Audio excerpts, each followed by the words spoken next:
are really moving in a big way. We have to find ways to help people in Africa to improve their health, which will help to bring down mortality levels. I tell you that even today, when the global mortality levels have been improving and mortality has come down, Africa still continues to have relatively high mortality. If you look at life expectancy, it's one of the lowest in Africa. If you look at infant mortality, it's still very high. So we can work with development agencies and partners to improve the health conditions in Africa. So as health conditions will improve, it will help people in the long run to bring down fertility. And these two important changes will help the economy to move in a positive direction. So what we need to do is we have to partner with these developing countries to help them see that their development and demography works in hand in a sustainable way, right? So if you have to bring down poverty rates, you have to engage not only men, you have to engage women. Yeah. Because in the development dialogue, women have an important role to play. But unfortunately, in several developing countries, you see the participation of women is lacking. Not lacking in real sense, but because they're doing a lot of work for which their economic the household work is exactly. They are working in household, they are working in agriculture, they are doing all kinds of jobs. But unfortunately, we are not giving them due credit. Yeah. So and we even find them a very as compared to men, they have a very little say in decision making, especially. Exactly.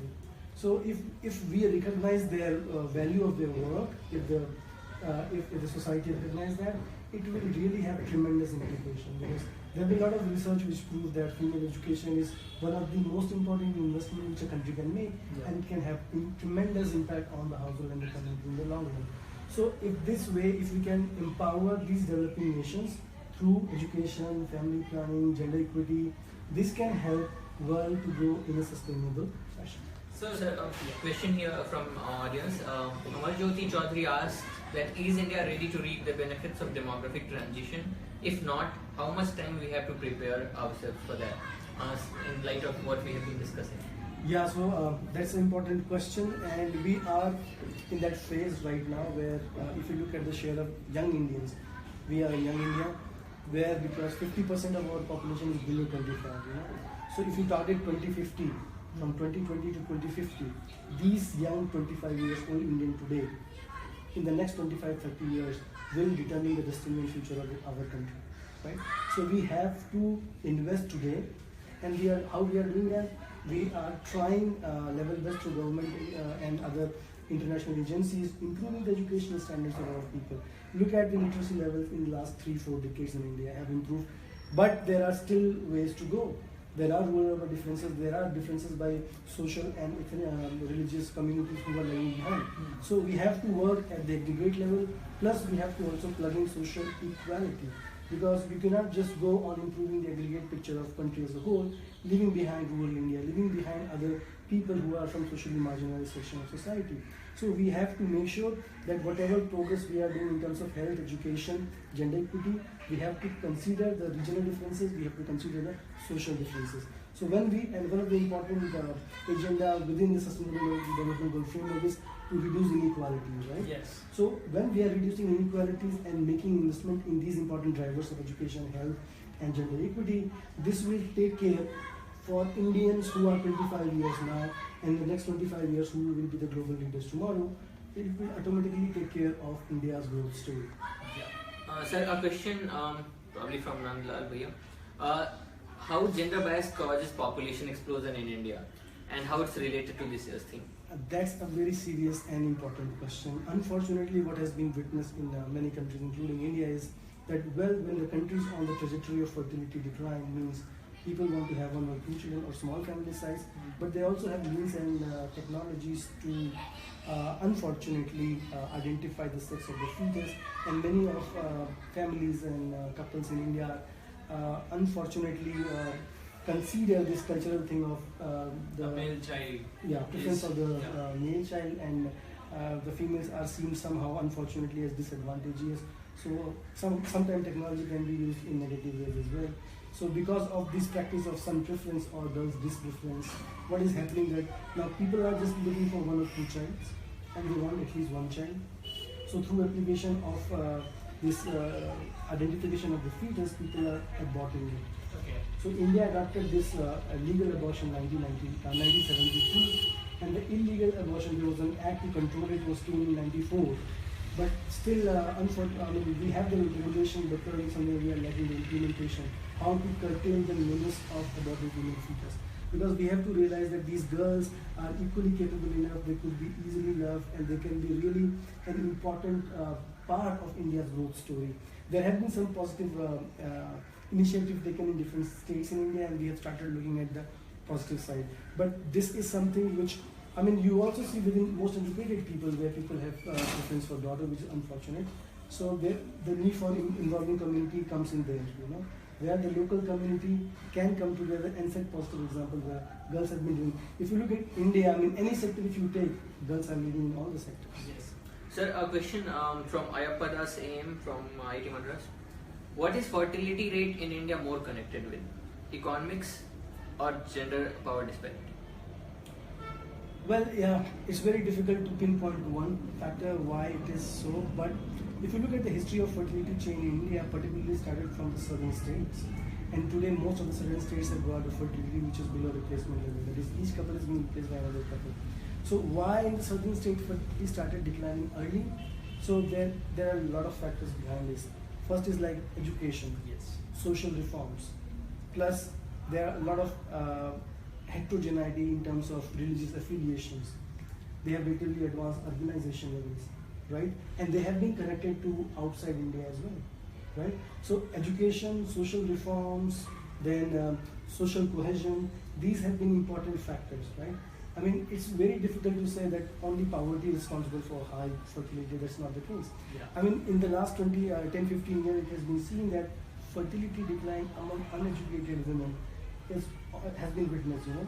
And if you compare fertility among uneducated women in Kerala with uneducated women in UP or educated women in UP, you find very limited differences, right? So my point is that there are a lot of factors which are responsible for it. And the most important, if I have to take name of one, I would say education, right? Education is the crux.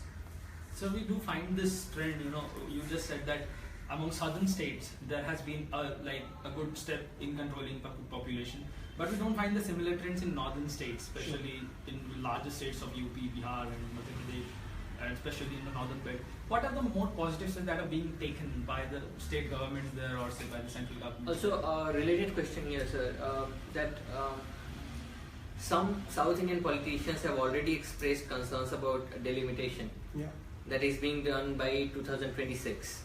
So, like, is India once the in India once the Lok Sabha constituency numbers are rearranged, this is a possible fault time too. Sure.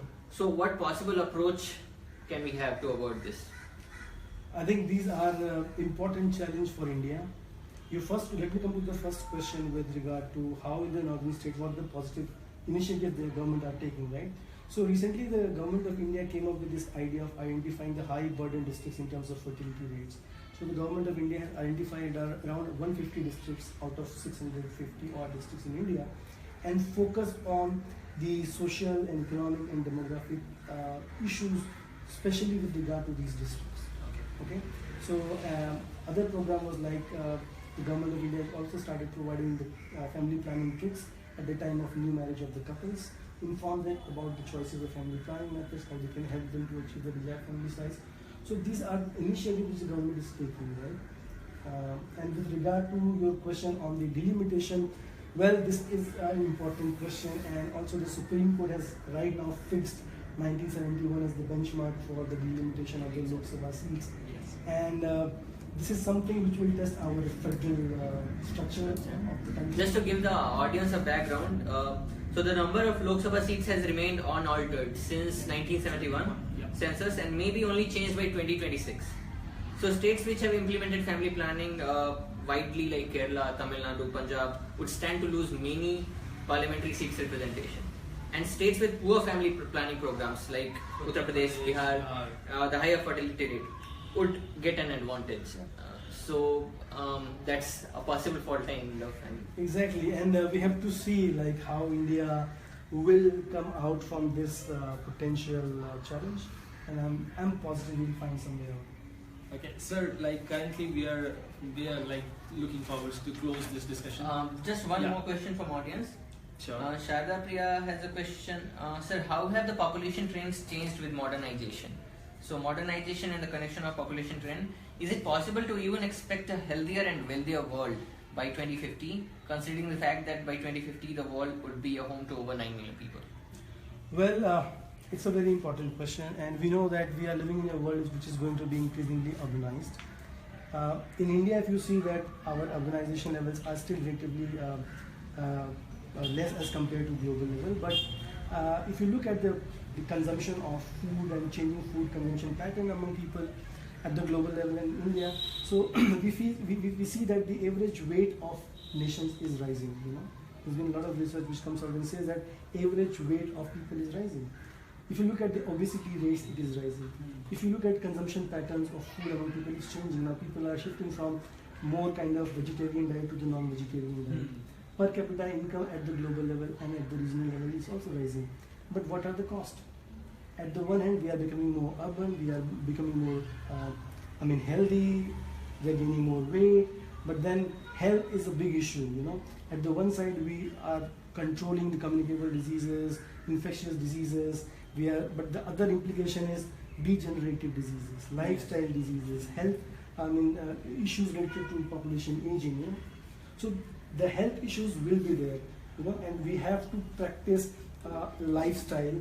such lifestyle, particularly by the young people today, because we are a very young country, and the kind of health choices which we make today will have implications 30 years down the line, right? So it's just not improving economically and being good health today, but we have to have sustainable lifestyle practices in terms of engaging into physical exercise, choosing right diet, doing a proper consumption of food. So these important choices in life today will help us to grow further in a healthy citizen, because whatever we are eating today has ecological footprints, right? Yes. So we have to see both sides. So you brought out population aging. So the countries which have negative population growth rate are they are suffering population aging, Sure. and they don't have much of a working age population. So how can we strike the right balance? That's a very good question, and you see that most of the developed countries, many of the developed countries, including Japan, where life expectancy is more than 80 years, you see, and the share of working age population is going down. So countries from the developing world will have a very important role to play in future, particularly a country like India, where you have young, healthy, trained workforce, and who can engage and identify these opportunity in other part of the world. So tomorrow we can export, today we are exporting our IT people, we are doctors, engineers. Tomorrow we can also export teachers, we can also export people who can provide different kinds of support to the global world. So we are going to live in a world which is going to be more connected, not only through ITs, but also physically. The movement of people. Yeah. So, since we're looking forward to close down this discussion, a majority of our audience is young population. Yeah. So let's end up with a small message that we can give out to our young population and the audience who are watching this video about what all can we as young people can contribute towards population, towards having a better population. So I think that's the really important point that we must highlight. So my suggestion would be that we are living in a world which is highly interconnected. We are going to see one of the most important challenges which the world is going to face in the next 30 years. So we have to work in a more connected way. We have to work together, we have to identify the problem together, and we have to seek the solution together. We have to try to practice healthy lifestyle choices. We have to see that we do not waste natural resources. Very simple things can save a lot of things, right? For example, consumption of energy. Yeah. For example, minimize wastage of food. If you look at the water crunch, is a big problem in cities in India today. So we have to think simple initiatives which can bring tremendous change at the aggregate level, right?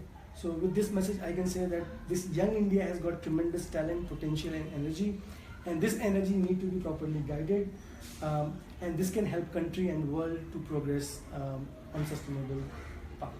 Okay. Thanks for tuning in. We would like to end this video by informing you that this video was not just we were in front of camera, but behind camera it was Kuldeep Kumar who was supporting us continuously in recording this video live and sending it to us. With this, we would like to end up today's discussion. Thank you, sir. Thank you very much.